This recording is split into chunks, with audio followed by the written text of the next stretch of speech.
How are we doing there, boys and girls? Manthieus here, and welcome back to another video. So, continuing on with our alpha profession overviews, I wanted to take a little bit of a dive through blacksmithing today. Now, of course, I'm very aware blacksmithing was one of the first professions to hit the alpha, but it's been a few weeks since that's come out, and I wanted to take a little bit of a dive through this, as unfortunately I didn't get a chance to look at it when it first came out. Blacksmithing, though, feels very much like we'd expect a blacksmith to be.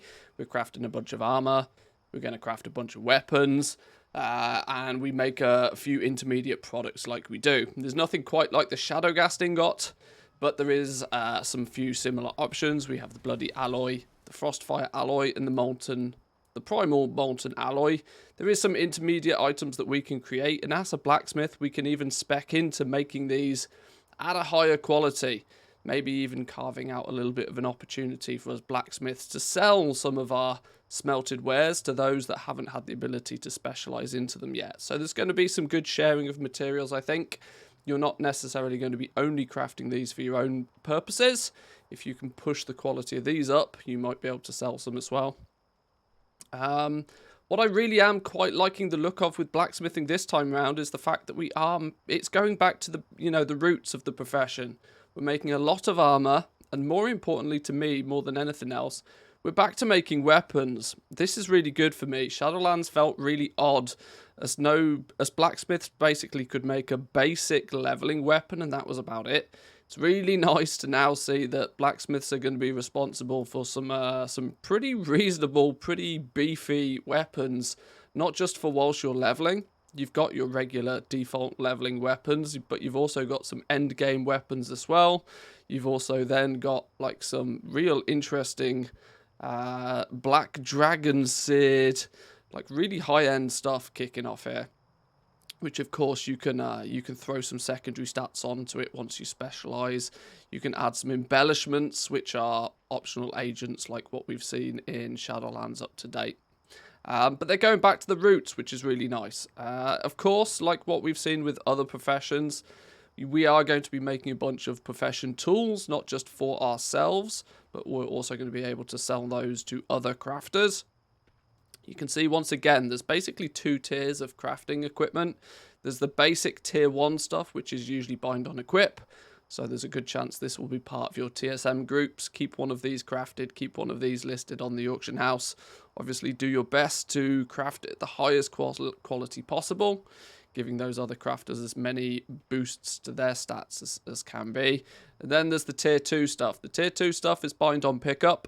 Some of you guys will be aware that I'm not overly so much of a fan of their use of the bind on pickup tag in Dragonflight so far. I'm of the opinion that they're using it far too liberally. I really don't think anywhere near as much stuff should be bind on pickup as it is. It does restrict the ability to post things on the regular auction house and is putting a lot of weight on the work order system, ending up being a good system that people enjoy to use. We'll see how that pays out in the long run. But some profession kit for blacksmiths, and then some of the usual stuff, the stuff you would expect a blacksmith to be making, some skeleton keys and some repair hammers, and then some waystones, some razor stones for some on use buffing of things like attack power. So pretty much the regular sort of stuff you'd expect to see. There's not a huge amount to talk about what you're actually going to be crafting, so a lot of it makes perfect sense. The end game gear is of course where most people are going to be interested. We are going to be making by default raid quality gear, with the ability to improve the item level on this and spec it up and infuse it with power if you specialize into it to make higher and higher quality item level variants of these. It's really going to give the crafting scene a big emphasis in endgame. We tend to not really see crafting be all that valuable outside of maybe 5 minutes before the tier starts. But I would imagine that Raiders, high-end Mythic Pluses, endgame PvPers are all going to be remarkably interested in some of the armor and, more importantly, weapons that a blacksmith is going to be able to make. So hopefully they can build on this and improve on this nicely. Let's talk about the spec trees then for a minute. The spec trees are pretty straightforward. kind of what you would expect from a blacksmith. For anybody that played blacksmithing back in the day, when we actually had the ability to spec into weaponsmithing or armor smithing, this will look somewhat familiar to you. Once you gain 25 skill points, you hit 25 skill points in your profession and you unlock your specializations. You get hammer control, seemingly for free. You can pick this up without any problems. It's automatically unlocked once you hit 25 skill points. At that point, you'll also be able to unlock a second. Now, I've leveled up my my blacksmith a little bit further. Once you hit 50 skill points, which for reference, 50 skill points is about where most people should comfortably be able to get almost by themselves. Either buy a few materials, farm a few materials. You can get about halfway through your leveling quite quickly, quite comfortably. The latter 50 points though, the last 50 points in the profession are seemingly far more difficult to obtain. Going to put a lot of emphasis on the work order system to be able to chip away and slowly but surely, complete your profession. For reference, one of the big reasons why you are going to want to continue past 50, even though if you look at the trainers pretty much stop teaching you things after your first sort of 40 or 50 points. The only way you're going to be gaining additional points in your profession, or more importantly, new patterns to craft, for the most part, is going to come through these spec trees, or at least in many cases. You can spec into weaponsmithing or you can spec into armor smithing. Both of those are quite self-explanatory, but the further you go into them, it's at this sort of point when you get to the end nodes in the trees where you start unlocking new recipes. For example, if I was to put 10 more points in here, 10 more points in here will give me the ability to unlock another specialization node. We can apply the changes to there. We can unlock axes, picks, and polearms. Upon learning this, we don't gain anything. We do have to put some points into here as well. If we put 10 points into this as well, we'll learn the pattern for the primal molten great axe. We put 10 points in there real quickly. We learn the recipe, and what you'll see is once you get much past those 50 points, the only recipes that start giving you skill ups are going to be ones that you're going to be picking up through these spec trees. For reference, anything that's grayed out is a recipe that I don't technically have access to yet. I've not learnt it.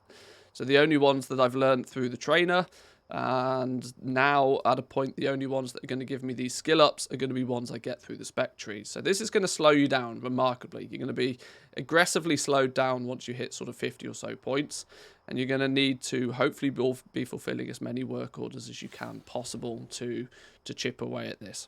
For every point you get in this, for reference, you do gain an extra natural crafting skill. And the more crafting skill you obtain, the closer you'll be able to get to matching the recipe difficulty.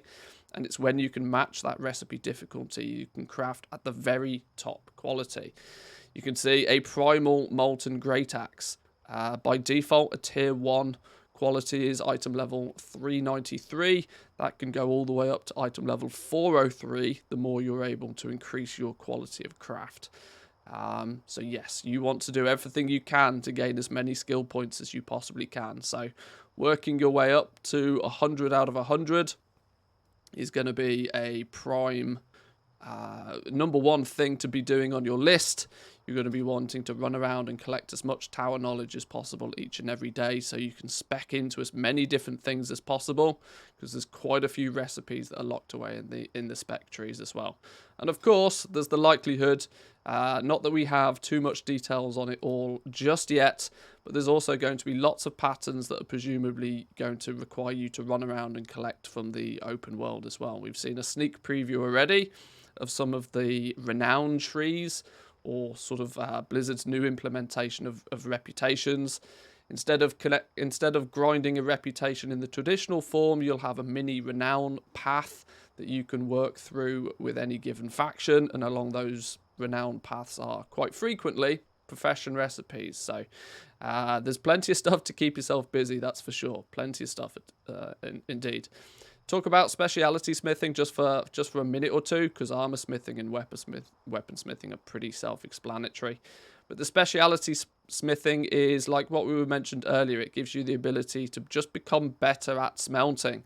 Things like making those alloys, maybe you're not speccing so much into end game weapons and armor, but you just want to be a better smelter and you want to craft up some alloys to list and post on the auction house for maybe other blacksmiths to buy up off you, because they're specializing in one direction, you can specialize in another.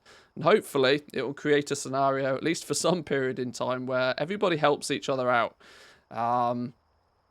I use the word help pretty loosely, because where the auction house is concerned, you're probably going to try and sell it for a profit and sell it for as much of a profit as you can. But in some regards, it all builds a nice net. It builds a nice community of crafters, all helping each other out in some way, shape or form. So yes, you're going to become better at smelting. The stonework gives you some bonuses for when making sort of profession tools. The adventuring gear is your sort of basic entry-level gear, not necessarily the end-game stuff. That comes through your armor smithing and weapon smithing specs. And then tool smithing for making those profession tools in a little bit more better as well. Hammer control, like I mentioned, is the default one that everybody gets basically for free. This is the default one that unlocks at 25 skill points. This is quite simply an optimization thing. You can go one way and you can increase resourcefulness, which is one of the new crafting-only stats. Resourcefulness will occasionally reduce the amount of materials it takes to cost an item. Definitely going to be a good one to go for if you are looking to mass craft these alloys. You already make 2 of them by default, but if you can stack up some resourcefulness, it will reduce the cost of each one that you make. The other direction you can go is inspiration. Inspiration might be quite a helpful one very early in the expansion, as the more inspiration you can get your hands on, the better chance of proccing inspiration. When you proc inspiration, it gives you bonus skill, meaning that in most cases when inspiration procs, there's only a very small chance of it proccing to begin with, but you can really stack this up to 15, 20, 25%, 30%, I've seen in some cases. When it does proc, it's going to massively increase your skill, pushing the quality of your crafted items even higher. So there we go, boys and girls. That's a little bit of an overview of blacksmithing. There's not too much outside of what you would expect with blacksmiths. They're keeping pretty true to the sort of the regular. I would like to see them add a little bit more flavor. I mean, there is literally there's a pet, for example. Alvin the Anvil is the only real thing that I would like. You know, I'd like a little bit more, you know, some toys, some gadgets. Blacksmiths traditionally have been a good candidate for maybe making a mount. We have not seen a single crafted mount from any of the professions so far. It would be nice to see something along those lines, and maybe blacksmith is a good candidate for it. But like I said, weapons, making lots of weapons again, is really going to solidify blacksmiths as a sort of A tier, maybe even S tier profession, just because you're going to be providing people the ability to get a really strong weapon. And by that basis, nearly every single player that engages in endgame content is a potential customer for your crafted goods, which is nice to see. But there we go, boys and girls. That was my first overview for blacksmithing. If you're enjoying these videos, please remember to hit the like button. It really does help my channel, and it pushes the content in the YouTube algorithm. And more importantly, the more likes I see on a video, the more of an indication to me it is that you like the content enough, and I will do something similar in the future. Hit that subscribe button if you're new around here. But I've been Manthieus, boys and girls, and I'll catch you all next time. Peace.